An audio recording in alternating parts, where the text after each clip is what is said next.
Bununla belə son vaxtlar Azərbaycanda veb-sayt bumu davam etməkdədir. İndi təkcə az domeninin zonasında 7000-dən artıq internet saytı fəaliyyət göstərir. Nəticədə ölkədə veb-sayt sənayesi formalaşmaqdadır. Azərbaycanda yaradılan internet saytlarının keyfiyyəti, mən deyə bilərəm ki, dünya standartları ilə ayaqlaşır. Məsələn, Türkiyədə yaradılan veb-saytların ümumi keyfiyyətinə baxanda, hamısını bir yerə yığıb bir keyfiyyətinə baxanda, görərdim ki, heç də keyfiyyətli veb-saytlar yoxdur. Amma bizim veb-saytların texniki keyfiyyətindən söhbət gedir. Texniki olaraq yaradılmaz keyfiyyətindən baxanda bizim veb-saytlar daha güclüdür. Çünki bizdə proqramistlərdir, dizaynerlərdir, Rusiya təcrübəsindən daha çox inkişaf istifadə edirlər. Çünki Rusiya internet saytları yaradılmasında mən deyə bilərdim ki, keyfiyyətə görə dünyada birincidir. Biz bu kontent məsələsində zəifik.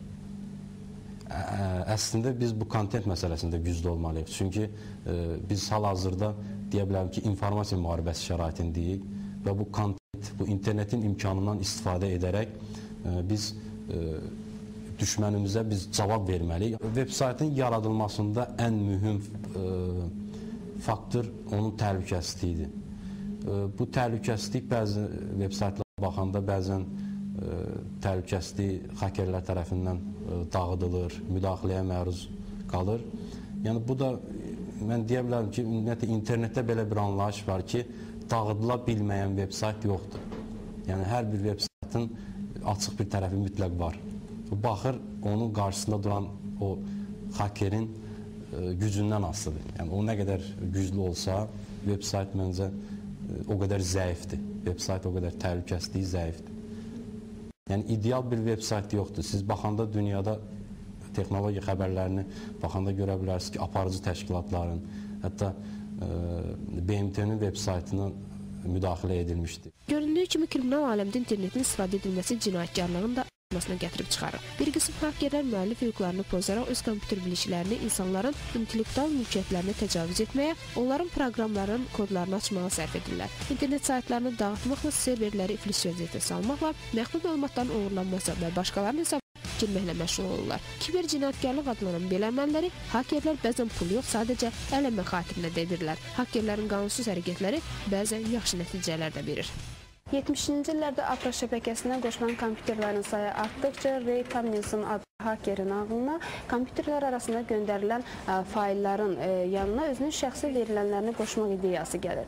Beləliklə, ət işarəsi meydana çıxmaqla elektron poçtunun yaranmasına vəsilə oldu ki, bu haker fəaliyyətinin ən böyük nailiyyətidir. Statistikaya görə internetdə virus yayan zərərli proqramların sayı qabaqcıl şirkətlərin, bankların, təşkilatların kommersiya sirlərinin uğurlanması faktları artmaqda davam edir. Dövlət qurumlarının informasiya sistemləri formalaşdıqca onların təhlükəsizliyini təmin etmək, hakerlərdən qorumaq müasir dövrdə ölkənin sosial təhlükəsizliyinin əsas şərtlərindən biridir. Avropa Şurasının 2001-ci ildə qəbul etdiyi kiber cinayətkarlıq haqqında konvensiya məhz informasiya təhlükəsizliyini təmin etmək məqsədi daşıyır. Azərbaycan da 2008-ci ildə həmin konvensiyaya qoşulmağa dair sənəd imzalayıb. Hər bir hakerin öz imzası olur. Demək olar ki, bu sənətə gəldiyindən, yəni sənət lord dillədirsə, yəni sənətə gəldiyindən bu imza ilə daşıyır.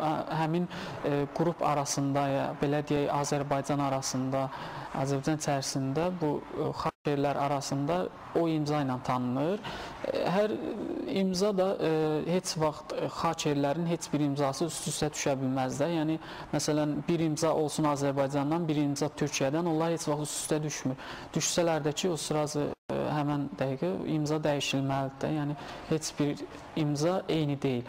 Hər hakerin öz imzası var. İmzada da olur qəribə ad, terminlərdən istifadə olunur, simvollardan istifadə olunur. Tam bizim kitablarda, dəftərlərdə oxuduğumuz kimi getmir. Yəni yazılar elə getmir, yəni simvollar olur tərkiblərində. Dağıtdığım saytlar hardasa 170-180-də yaxındır. 10-20 arası Azərbaycan saytlardır. O da səbəbləri var idi. Ermənistan saytı hardasa 100-ə yaxın olar. 100-ə yaxın olar erməni saytı dağıdılıb indiyə qədər bizim tərəfimizdən. IP deyilən şey olur. Hər internetə qoşulan bir userin, istifadəçisinin öz IP-si verilir dünya tərəfindən ona. Həmin IP-də tapılmaq olur. Yəni o %100'dür. IP varsa, ora düşdüsə, yəni tapılacaq. Yəni biz proqramlarla, skriptlərlə, modullarla onu gizlədirik, həmin IP-ni və yaxud öz yerləşdiyimiz yerdən dağıtmırıq, başqa bir yerdəndir deyim, başqa bir yerdən dağıdırıq. İnsanların internetdən öz ixtisasları, peşələri və yaradıcılıqları üzrə istifadə etməsi ümumiyyətlə cəmiyyətin inkişafına və intellektual səviyyənin yüksəlməsinə gətirib çıxarır. Lakin düzgün istifadə olunmamaq bir çox nevroz, psixi və yuxu pozuntularına səbəb olur. Bu gün internet asılılığı adlanan xəstəlik də yaranıb. Sosial şəbəkələrində aktivliyin artması gənclərimizin psixoloji vəziyyətində bəzi problemlər yaradır. Məsələn, Amerikada Obama bəyanatlarından biri bu oldu ki, ən məşhur sosial şəbəkələrdən biri Facebook haqqında belə bir bəyanatı oldu ki, öz uşaqlarınızı bu Facebookdan uzaq tutun. Bu nə deməkdir? Yəni bu Facebook gənclərin psixologiyasına bəzi hallarda çox pis təsir edir. Çünki bu sərhədsiz bir şeydir. Orada artıq bu Facebook artıq bir narkomaniya kimi bir hal da alıb. Elə insan var ki, elə gənc var ki, onsuz dayana bilmir. Yəni o Facebookda hər gün canlı vəziyyətdə olmasa, iştirak eləməsə dayana bilmir onu. Bu da nəyə gətirib çıxardır? Hər dəfə eyni fikrini cəmləmək onun psixologiyasında problemlər yaradır. Sosial həyatdan gənci təcrid eləyir. Bu da onun təbii ki, psixoloqlar da deyə bilər ki, onun psixologiyasında çox zərər verir psixologiyasına. Bununla belə internetin faydasız zərərini üstələdiyindən ki, elektron hökumət dünya hökumətlərinin fəaliyyətini təmin edən əsas mexanizmlərdəndir.